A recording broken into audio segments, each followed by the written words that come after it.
Do you know any leaders who are pretty charismatic but can have a devastating effect on others in the room? Do you recognise your own strengths and the shadow sides that come with them? And how often are you really aware that other people may well see you as a leader, even if you don't feel like one? As a professional, people often look to us for leadership and guidance, even if we're not in an official leadership position. And we may forget to think about how our attitudes, personalities, and behaviours can affect the people we work with. Yet an awareness of our impact on others is crucial to working with people, and being self-aware and emotionally intelligent is one of the key ingredients for success. This week, Dr. Joanna Bircher, GP partner, clinical director of the Greater Manchester GP Excellence Programme and co-author of the book, The Leadership Hike, joins me on the podcast to discuss the impact of the side effects of our personalities, strengths and personal styles. We talk about how understanding yourself better can make such a difference in getting teams to thrive at work. So listen, if you want to find out why you need to act like a leader even if you don't think you are one, how to find out what effect you might be unknowingly having on your team, and how to find out what your strengths and blind spots might really be. Welcome to You Are Not a Frog, the podcast for doctors and other busy professionals who want to beat burnout and work happier. I'm Dr. Rachel Morris. I'm a GP, now working as a coach, speaker and specialist in teaching resilience. Even before the coronavirus crisis, we were facing unprecedented levels of burnout. We have been described as frogs in a pan of slowly boiling water. We hardly noticed the extra long days becoming the norm and have got used to feeling stressed and exhausted. Let's face it, frogs generally only have two options: stay in the pan and be boiled alive, or jump out of the pan and leave. But you are not a frog, and that's where this podcast comes in. It is possible to craft your work and life so that you can thrive even in difficult circumstances. And if you're happier at work, you'll simply do a better job. In this podcast, I'll be inviting you inside the minds of friends, colleagues and experts, all who have an interesting take on this, so that together we can take back control and love what we do again.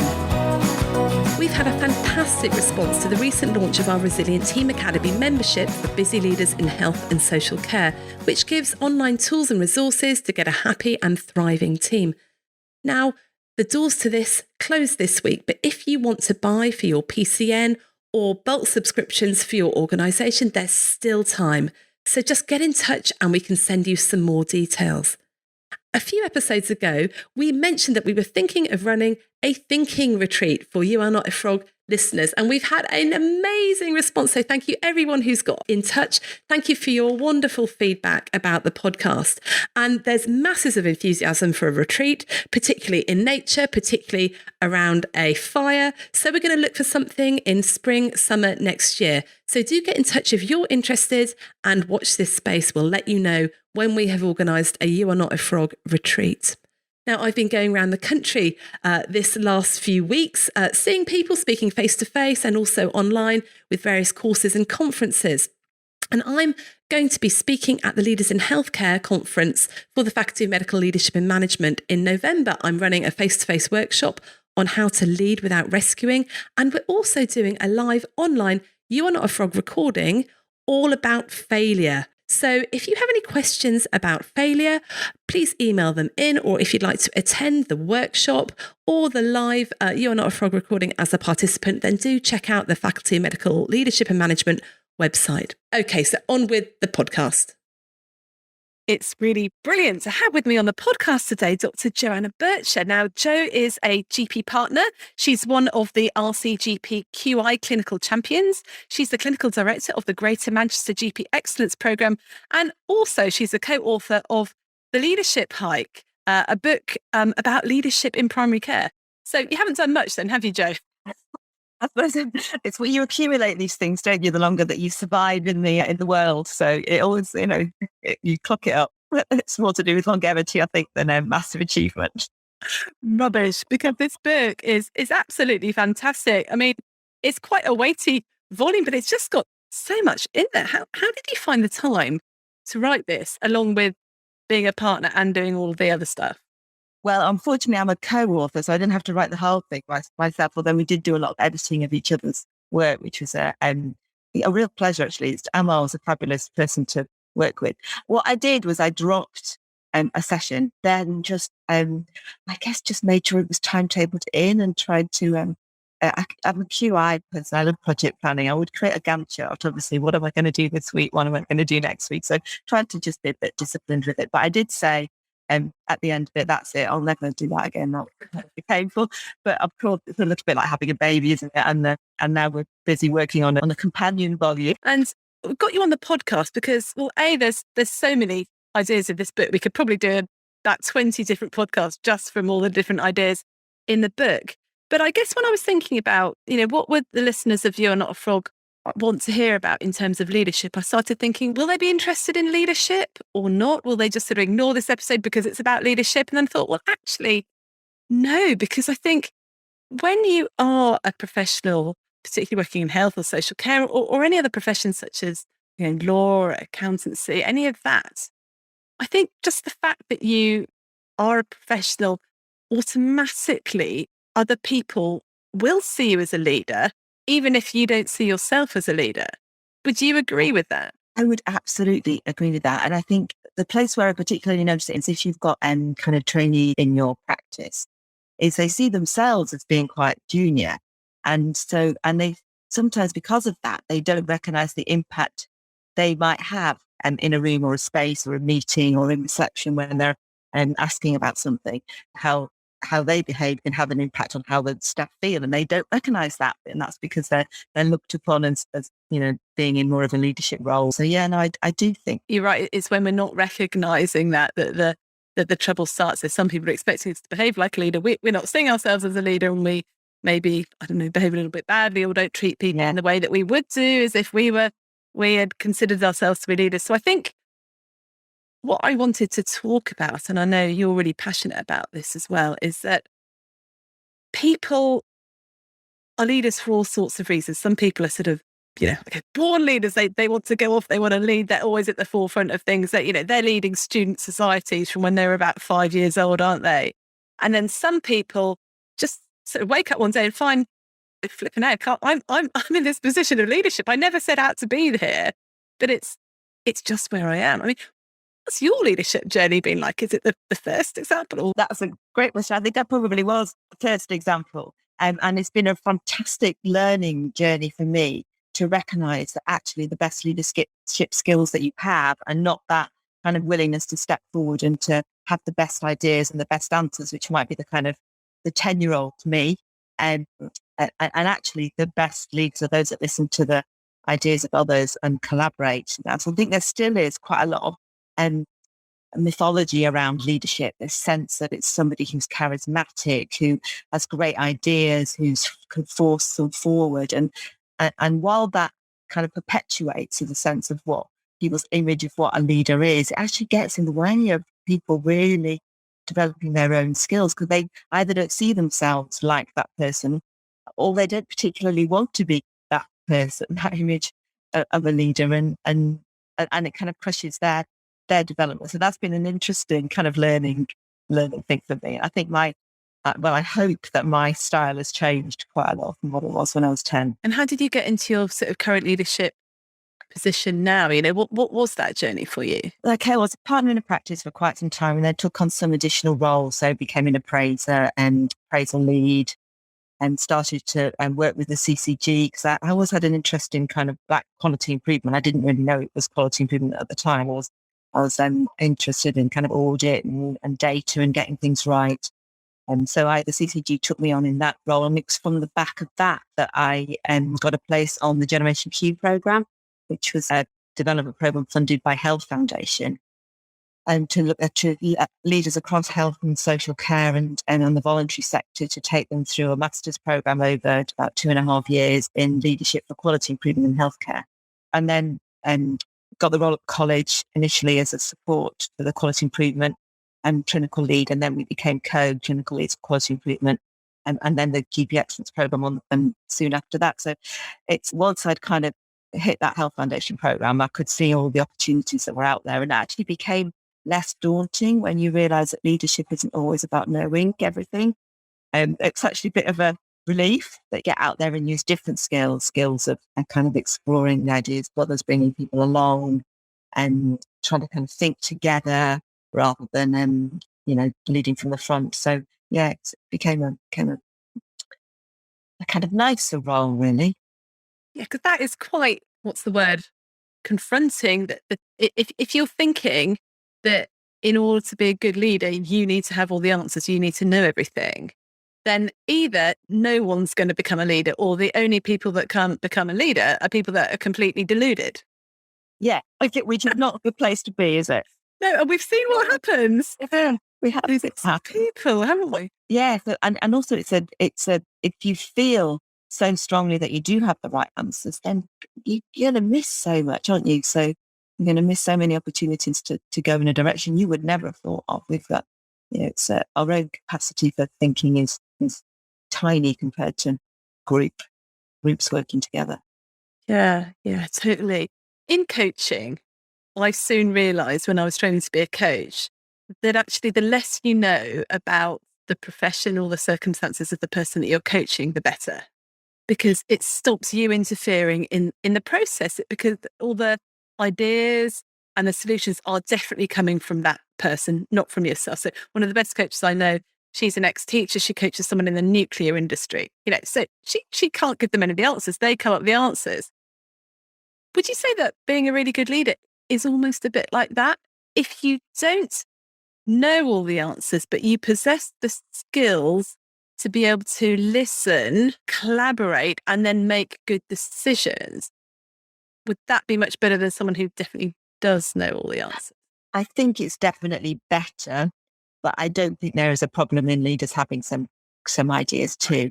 But I do think that there is recognizing your power as leader and when you're presenting your ideas is really important, because if you are perceived to be the most important person in the room and by others, sometimes once you've spoken, it crushes the ideas of others. So once you've said your idea, others in the room may feel it's now their role to implement that great idea, and actually it may not be the best idea. And this is about kind of having that awareness of power and what you bring to the room, and so a good leader can have great ideas, but also have a massively well-tuned awareness of the potential harm of coming in too soon with that idea, or because actually, if that idea comes from somebody else and not from you, and even if you were thinking it, it will have a greater impact in the long term, because you then get behind that idea. And if you're able to really get behind someone else on your team who has previously perceived themselves to have less power, it gives them a step up, boosts their leadership development, their ability to work in that. And that's very similar to coaching, actually. We know that if someone comes up with a solution, they're much more likely to do it than if you come up with a solution. I think this self-awareness, this awareness of power is a really interesting thing. And it goes back to that thing we were talking about right at the beginning, professionals not realizing that they are seen as leaders by other people. And so that when they do speak, they think they might just be contributing, but often that does just shut everyone else up, because they're the doctor or they're the lawyer. They must know everything, when you might just be saying your opinion. And we know we're quite good at giving our opinions, really, as doctors. We don't hold back, but other people might be holding back. They might actually have much better ideas than us. Yes, and I think it's a fair assumption that they're more likely to be holding back. And so, yeah. And I mean, I find it really interesting how different techniques will bring people's ideas out. So how, depending on their own kind of style, they may feel much more comfortable writing a few notes down and then somebody else doing the talking, and finding a way of actually getting proper contribution. But in order to bother using those methods, the first step is to make sure you really fully recognize the value of that. Because I've seen some people kind of pay lip service to collaboration and contribution, but when you look at what the outcome is, it wasn't that they were allowing themselves to be changed by that process. They were just, and so it's really coming to the table with a properly open mind, isn't it, when you're going to try and collaborate on something. Yeah, not just thinking, well, I know what the answer is. Let's help people collaborate to come to my decision, and let's give them a chance to have their say. That's what a lot of sort of consultations feel like, isn't it? We're consulting with you. Our mind is made up anyway, but we want you to feel that you've had your say. And I think, having looked through the book and sort of chatted to you for a bit, it does seem like this whole area of knowing the answers and knowledge is just such a tiny part of being a leader. And actually, there's a lot more in this book about self-awareness. Yeah. Knowing your own strengths and what drives you, and it's important, because that, in terms of keeping your motivation for work, keeping your joy in work, making sure you stay connected with what drives you, is going to keep you going, isn't it? And help to prevent stress, help to prevent burnout. And so it's making the most of that knowledge, your own self-awareness, but recognizing the importance of things like drives for other people around you, and recognizing strengths. So in my mind, there's two barriers for self-awareness, and particularly with people like doctors. The first barrier is that we are so busy and so stressed quite a lot of the time that it's really hard to be self-aware when we're often in that sympathetic zone. I call it being backed into the corner. When we're in our fight, flight or freeze zones, we're just trying to get through the day. We're not really thinking straight. We can't really be creative. And then self-awareness is pretty much the first thing to go. The second thing to go is awareness of anybody else and their motivation. So if we're really busy, self-awareness flies out the window. The second barrier, I think, and I've noticed this a lot in the doctors that I've coached and spoken to, is that we've never been taught about self-awareness, not in terms of like, this is what self-awareness is, but actually, when I talk to my husband, he's done loads of personality profiles, skills, recognition stuff. He knows what his strengths are. He knows what his colours are, his Myers-Briggs profile, because he's been through all that in leadership programs throughout his business. So we've never done a strength survey even, or no, we don't know what our colleagues' profiles or anything about that is. And maybe it's because we don't have time, or because it's not particularly recognised, or you only get that if you're doing an official leadership programme. What I think was really positive about the kind of new fellowships that are coming through that for immediately post CCT is they've often got more of a focus on this. So people are having more a chance to look at kind of their strengths, their personality, how that might impact on the job they do and how they feel about the job that they do. And my slight fear is it becomes a kind of deficit model that you look at people focus, because we do this, don't we? We focus on what we scored badly on. We know this from patient feedback. You might have got like 98 lovely comments about how wonderful your practice is and you are, and then 2 which say something grumpy. And they're the only things we remember are the things that and so I fear slightly that sometimes if people focus too much on those profiles, they think, oh God, I'm no good at that, I'm no good at that. And actually focus on the things that you are good at, and actually look for where those other strengths are in others, and enjoy that, because you'll build a much better team if that's the case. When you were talking about your strengths earlier on, I was thinking, oh, me and you would make a brilliant team, because you love data and spreadsheets. I can't bear it. Audit. Yeah. That's the worst bit of my training. And you were jumping up and down going, yay, audit. Yeah, like very useful person, but it comes to data. I think get disappointed when people aren't as excited about data as me. And having heard you talk about data, I can see why you were excited, because you look at it in a completely different way.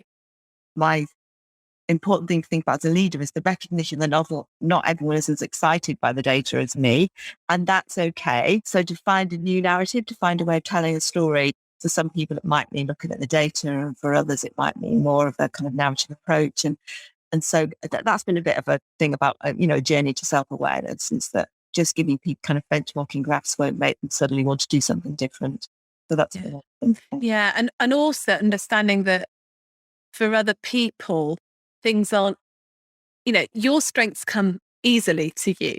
So I've had a few conversations with some friends here.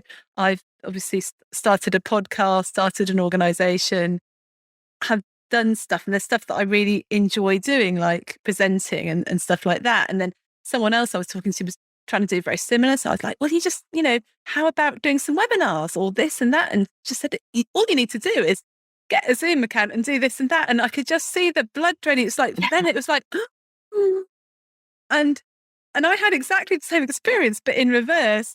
The other week, I was talking to someone who's really good at, improving usability on websites and stuff. And he was saying, all you need to do is just have a look at X, Y, and Z. And I was like, oh. For them, it was like really easy and really obvious. And for me, I was like, that I couldn't even, and I just could feel my anxiety rise. I was like, oh, maybe that's what it feels like when I tell someone just to jump on a webinar and do a webinar.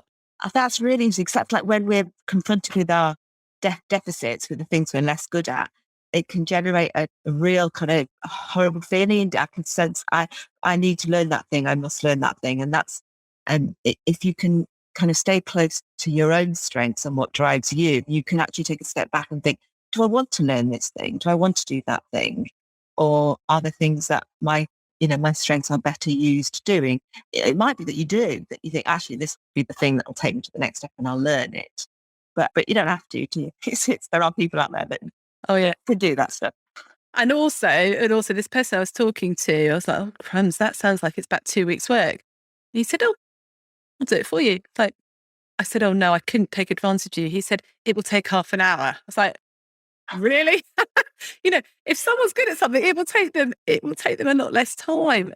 And I really like what you were saying earlier in that focus on developing your strengths rather than developing your weaknesses. And I think you're absolutely right. We have focused in medicine on developing our weaknesses, partly because if you're not good at communication and you're a doctor, you probably do need to learn to communicate, and you're not good at there is a basic level you need to be at, right? But actually, we know that you're going to be much more successful. It's more economical. You get more bang for your buck by developing your strengths than developing your weaknesses. And you're not going to enjoy it as much. So you'll never be brilliant at it. But we're not really in that mindset, are we? No, and you're right. So a lot of the models that we have to achieve certain competencies, don't really get fixed in that mindset. But there's a greater advantage in being aware of the things that you're less good at, in that this is your great opportunity as a leader to bring on those skills in, let's bring someone into your team that supports you and that you really need. That builds a better team. So how would you go around about actually finding out what your strengths are? Some of the profiles that you mentioned, strengths and inventory and doing a Myers-Briggs, they're all useful to a certain extent. And just sometimes conversations with people who you trust and who understand the dynamics of where you work can be really useful. We've certainly done this as a partnership at various points over the years. I actually work with my husband, so you're much more honest with your spouse, aren't you, than I think you probably would be in a work setting. So I can't, obviously everyone doesn't have that advantage, but in terms of the impact of me being me on a dynamic in a room and on what happens within the practice, he would be my most honest critic, which actually has been really helpful over the years. It's not always been, feedback that I've wanted to hear, but it's in the end, it's usually been really useful feedback. Again, we go back to self-awareness. It's that recognition that you being you will have great things that might happen as a result, but also side effects that we bring something positive to a room, but there is also a little bit like any intervention, improvement intervention, drug intervention, it can have side effects. And it's kind of having that thoughts, what are the side effects of me? And how do I mitigate for those things without beating myself up? because everything comes with good and bad. Yeah. I really like that idea of looking at it as side effects rather than what are my weaknesses. Actually, because what are the side effects of my strengths? I know I have lots of ideas, but I know I can just overwhelm people with too many ideas at once, and then no one knows quite what they're supposed to be doing. Yeah. So that is a side effect of having lots of ideas rather than framing it as a weakness, so I'm a bit scatty and not particularly focused. Oh, I like that. I'm going to use that. What are the side effects of your strengths? And you can see that people that are really good at detail and spotting problems and holes in it. The side effects of that are in a team meeting, if they go into the detail too quickly or they start to critique something too quickly, they can actually quash an idea, can't they? Yeah, and sap the energy out of the room. But if they knew that was a strength that was actually really, really important, but it just needed to be placed at the right time, So it's about recognizing that that person's strength is great. And we find this in QI. So when you're implementing an intervention and you're measuring what the positive outcomes are, we always have a balance measure. We're trying to get some kind of balance measure. And that balance measure will be what the things that could go wrong.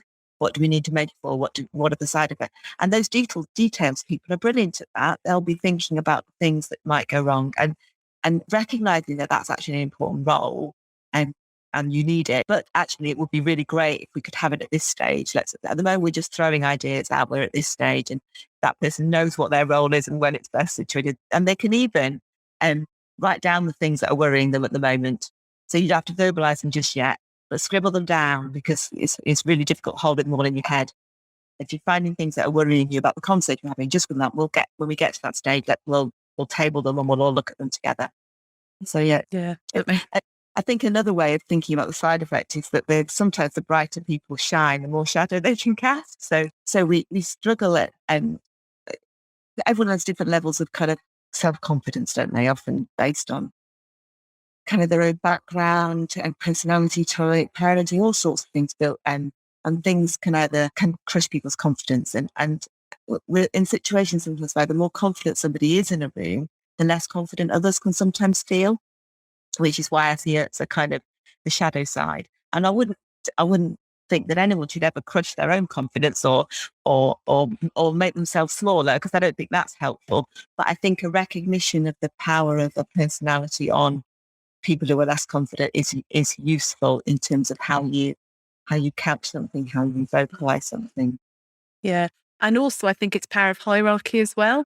Oh gosh, yes. Yeah. I think that the higher up the tree you are, the less you see the hierarchy. So I used to run the Doctor as Professional program, and we had a talk from a very senior doctor in the trust, and he stood there and went, "There's no hierarchy here at all," to a load of third-year medical students. And I just thought, that's really interesting, because I'm sure the medical students feel the hierarchy, and I'm sure the junior doctors feel the hierarchy. Even if the leaders genuinely don't want there to be one, it's always going on. And no matter how kind and compassionate and non-hierarchical you are as a leader, if you've got people that are more junior than you, or maybe a different type of profession than you, people just, it's their own assumptions. No matter how much you don't assume that, but people always just feel that, particularly if you feel that you're at the bottom of the heap, you will massively see that hierarchy, and you ignore that as a leader at your peril, don't you? Well, completely. I mean, in general practice, we've got an employee-employer relationship, haven't we? Which is obviously got hierarchy inbuilt to it, because you paid someone's wages. I think if you deny any hierarchy, what you will then do is fail to mitigate for it, because you'll basically I think, know that these power imbalances are always going to be there, and then work on how you mitigate them. I mean, it's the same with the kind of doctor-patient relationship, isn't it? Clinician-patient relationship. There's an inbuilt power imbalance that it will be really helpful if we mitigate. Yeah. And you always forget that, don't you? No matter how, and it can't be overcome just by, saying there's no hierarchy. You have to do it. You have to act it, don't you? Okay, I really want to hear your ideas. That's great. That's really important. And holding back maybe your stuff until the less confident, or the people who see themselves as lower in the hierarchy, have really had a chance to say their piece. And again, that's about awareness of what's going on, not just self-awareness, but awareness of what's going on in the room. Yes. And the natural tendency is for people to hide their thoughts if they're not confident, they're brilliant ideas. And how do you get those out using kind of more collaborative techniques? Yeah. If you deny there's a power imbalance, you'll do nothing to help it. No, and you can't wish it away either, and you can't get it away just by being nice as well. And you can't moan about it. So you see sometimes where people are like asked at meetings, anyone got any thoughts on this? And there's just silence in the room. And then later the person leading will say, well, nobody ever contributes. Nobody ever does this. And it's such a kind of missed opportunity, because it's not recognizing that if people haven't spoken, that definitely does not mean they're not thinking, or that they don't have ideas. It means you haven't yet found the way of bringing those ideas out. So the problem is with the method that you've used, not with the people in the room. But it's sometimes easier to blame them. Yeah, the people in the room rather than I like that. I like that. So always assume that the people in the room have got stuff to say and it's your job to get them to say it. Yeah, they do, don't they? Because they will chatter away quite happily, when you're not there, and ideas will come up that way. Yeah. And if they really haven't got anything to say about it, it may be because they really hacked off about what's happening and they're sulking and they're just going, Yeah, and you need to hear that as well. yeah, well, exactly. So how do we get more self-awareness? What would you suggest people do? I think, as I mentioned before, sometimes a formal tool is useful, but I do actually think genuinely going with an open mind to asking others is helpful, as long as it's somebody that you can kind of trust to be kind to you.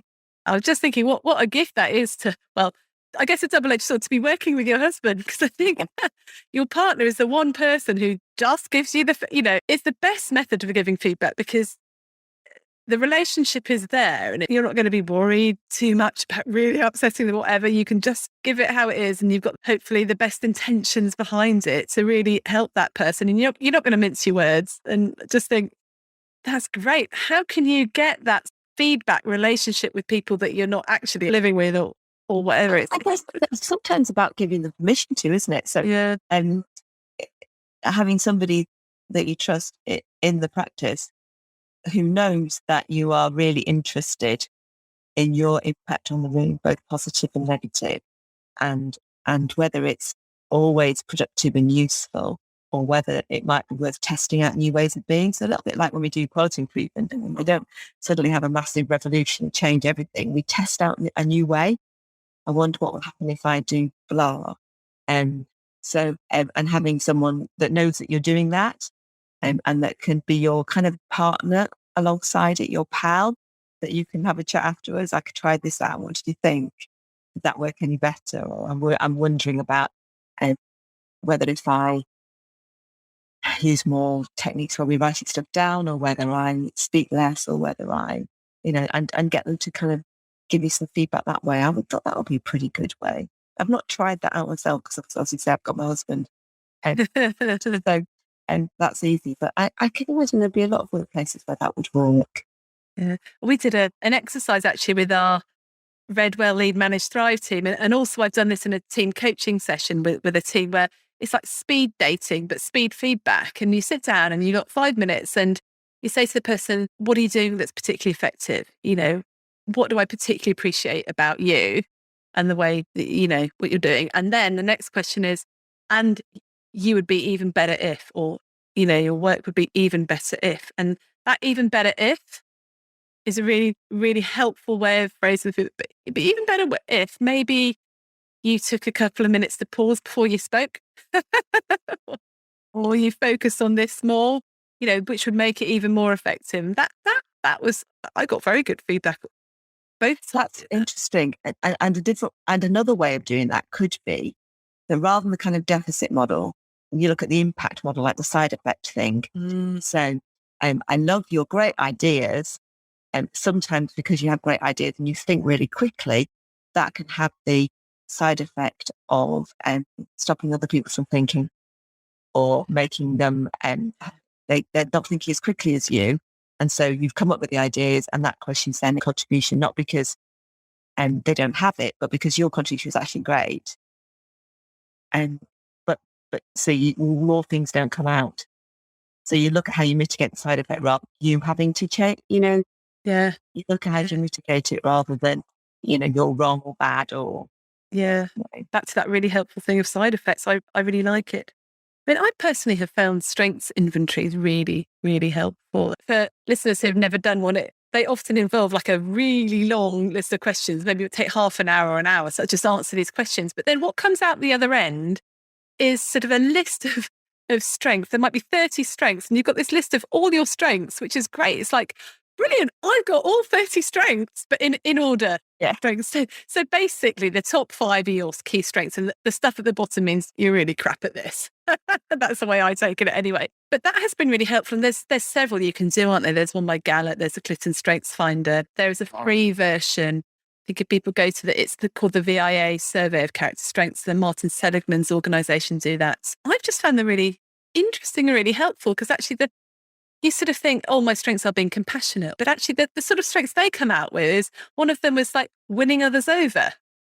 And I thought, that's interesting. So actually I'm quite good at being persuasive about things or communicating. And the strengths that it came up with for me, I hadn't even really well, when I read them, I was like, yeah, gosh, that makes sense. But I hadn't ever really identified that. And it really did change then what I focused on in my work and the sort of stuff I went after. I don't know if you found that happen when you did one.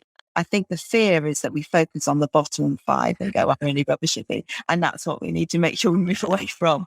Yeah. It's about how you use your strengths in your role as leader, isn't it? And in your general and working life. How helpful is it as a leader to be aware of either the personality profile or the strength or the motivations of other people in your team?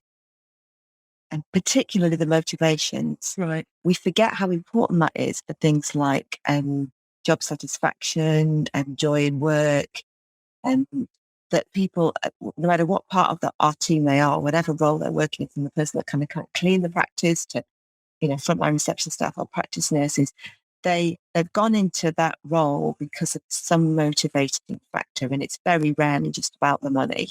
In terms of their strengths, as a leader, often it's one of the things that we do is we keep an eye on what they're doing. We know what they're good at naturally. So, I think really important.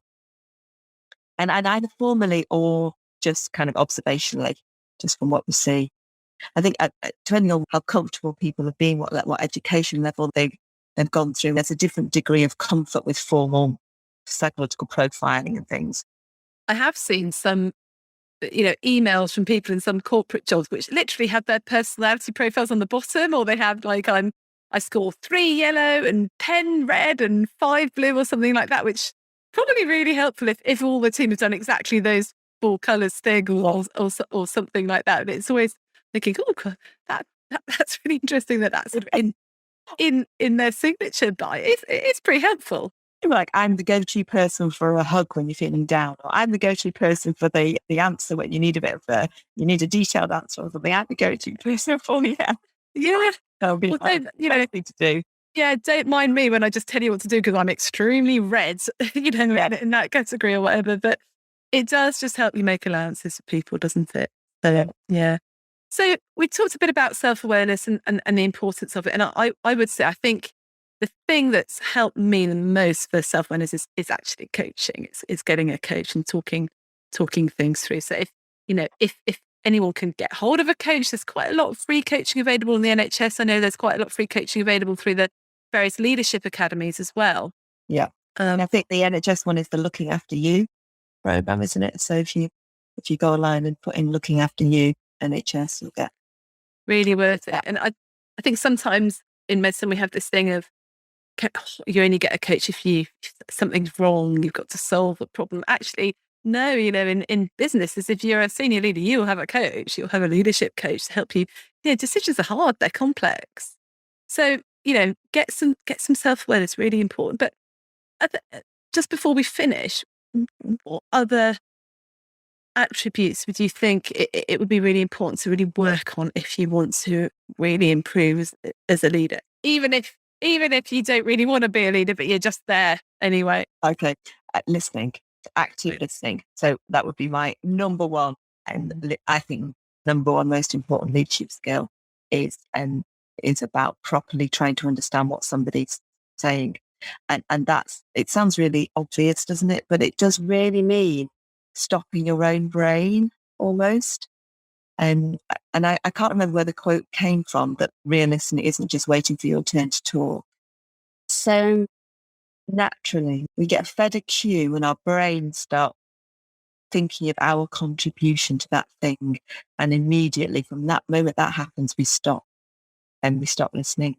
And I also didn't coin the term this either, but autobiographical thinking. So somebody's starting to say something and immediately we put in our own slant on it, depending on our own story. So when we experience that, that's when and all those things get in the way of proper active listening. I obviously coaches are really properly trained in active listening, because they're there just to do that. But if we all did a little bit more of that, and leaders do that properly, when a team member mentions something, how do you stop yourself making an assumption about what they mean? How do you take those questions just to the next level about, oh, tell me exactly what happened and how did that feel? Because you can really crush somebody's feedback or something that they're trying to tell you by making those assumptions.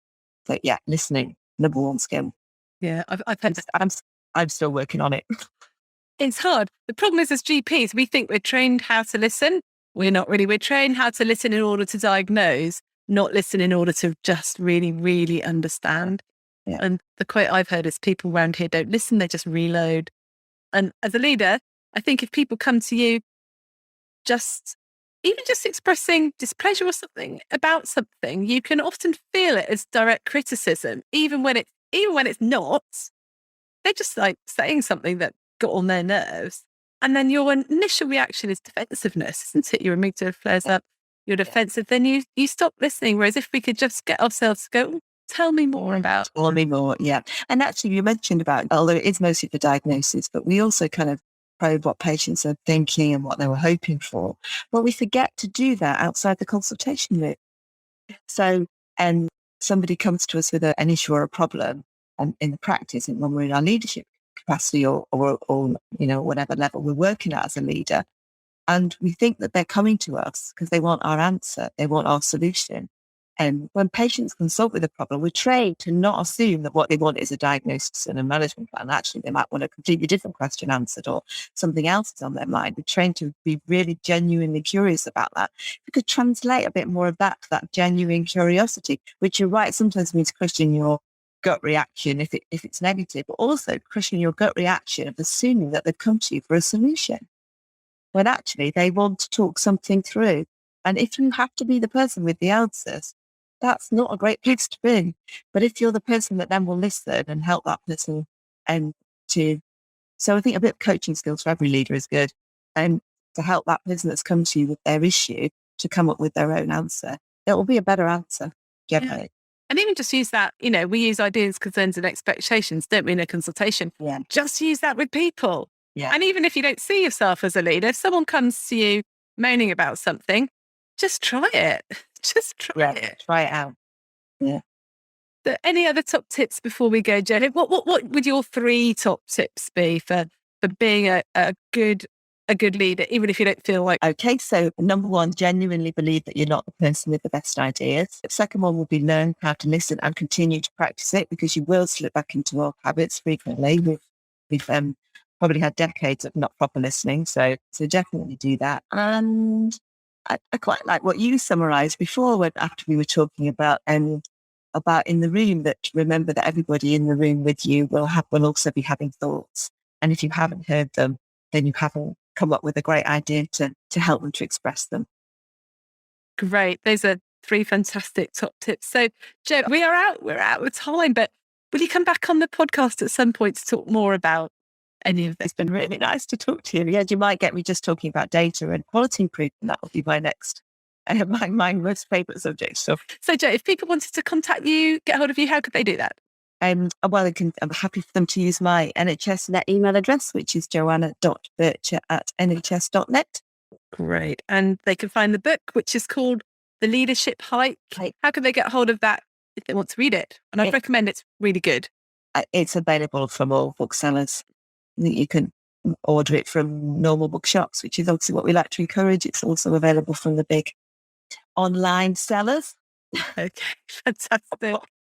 Great. Well, Joe, thank you for sparing the time to go on here, and best of luck with the book and with the second book as well. And we'll speak to you soon. Lovely. Thanks, Rachel. Bye.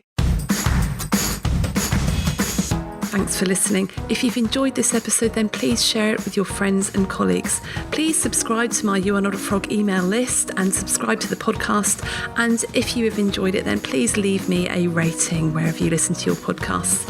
So keep well, everyone. You're doing a great job. You got this.